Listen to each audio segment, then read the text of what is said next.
আসসালামু আলাইকুম রহমতুল্লাহি ওবারাকাতুহু। আমরা প্রথম দিনে শিখেছিলাম আলিফ, বা, তা, সা। আলিফ, বা, তা, সা। আজকে আমরা দ্বিতীয় দিন শিখব। আজকে দ্বিতীয় দিন দ্বিতীয় দিন দ্বিতীয় দিনে শিখব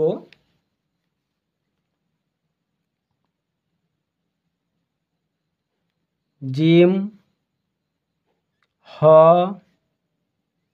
খ। জিম, জিম, হ, খ। জিম, হ, খ। জিম, হ, খ।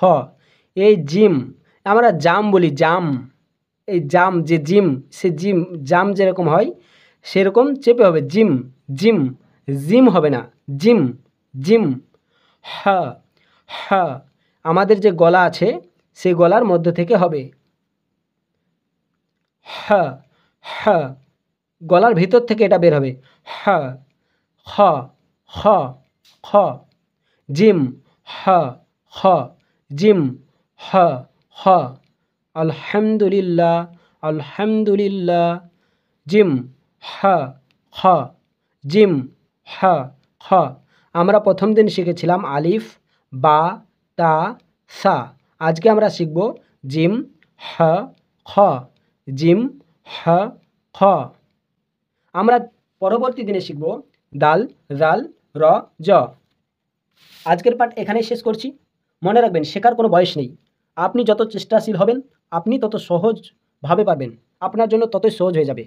এরপরে সাহাবায়ে কেরামগণ বয়স হয়ে যাওয়ার পরেও আরবি শিখেছিলেন এবং পেরেছিলেন। আপনিও পারবেন। চেষ্টা করুন।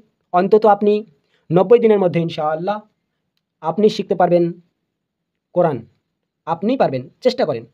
আর পরবর্তী ভিডিও পেতে চ্যানেলটিকে সাবস্ক্রাইব করুন এবং বেল আইকনটি ক্লিক করুন, যাতে পরবর্তী নোটিফিকেশন আপনার নিকটে আসে। আসসালামু আলাইকুম রহমতুল্লাহি ওয়া বারাকাতুহু।